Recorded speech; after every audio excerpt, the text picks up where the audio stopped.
Hi, I'm Sarah from Stitchtastic and welcome to my workroom. This video is part of a series of short videos for new stitchers, people returning to stitching after a break, and more experienced stitchers to talk about some of the words and phrases you might hear, or some of the equipment or activities that you might want to have a go at as part of your cross-stitching experience. If there's anything that you'd like us to cover, please comment under this video and we'll try and help you out. Here's a kit from Mouseloft. I'm going to show you what's inside a standard cross-stitch kit. I've chosen this one because it's a nice simple design, something that a beginner can do, and it shows you very simply what's inside the kit. So here's the front cover. You've got a picture. Mouseloft kits, those pictures are actual size. If you're doing a larger kit, they're probably not actual size, they're probably smaller just to fit them on the page, but it's a good guidance for you to see and to look at while you're stitching. It also tells you what's in the in the kit. Let's turn it over, and you've got here your chart, your fabric, your needle and your threads. I'll just remove the picture from the front and the bag out of the way and bring these in for you. So here's your chart.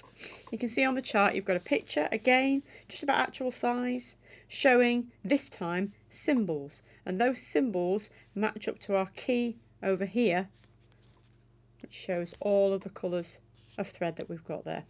So I can see, for example, here at the end you can see some little black circles. I look over here and see that black circles are mid blue. So I would go through my threads before I started and I'd find the one that looked like mid blue. There's two blues in this particular kit, so you just put them together next to each other. Just bring those down so you can see them, and you can see the one closer here is definitely the darker one, so that's going to be the mid blue. The other one's going to be light blue. It's fairly obvious when you go through the key. So we'll take the mid blue and we would do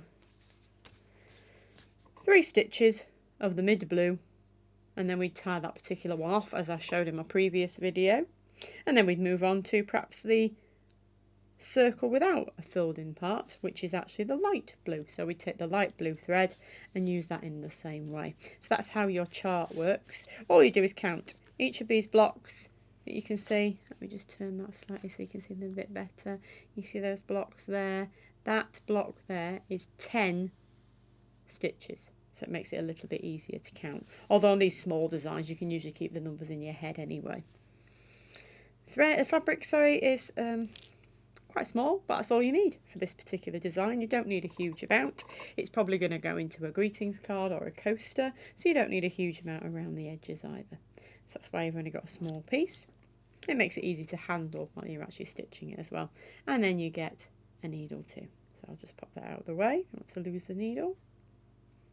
One product we have are needle minders. I shall show those in another video. They're really useful. They're magnetic, so the needle doesn't disappear, because if you're like me, needles disappear very easily. If you're looking at your chart, you see those arrows at the top there and at the side there. If you follow those into the middle, it will show you the middle of your design. Mouseloft actually have very helpfully put a little cross in the middle of the design there, so it makes it easy to find the middle. With your fabric, the best way to start, you can see it's already folded in half. Fold it just gently in half the other way, and where those two lines meet is the middle of your fabric, and that's the best place to start. So starting there, you would start with a hash stitch, which I'll look over here is mid brown. So I would find the mid brown and stitch from there. I would count 1, 2, 3 mid brown stitches and put those into the middle of my design to start off with, and then you're away. Some people don't start in the middle and then go horribly wrong, so I definitely recommend starting in the middle. It just ensures that you've got enough fabric for you to then continue.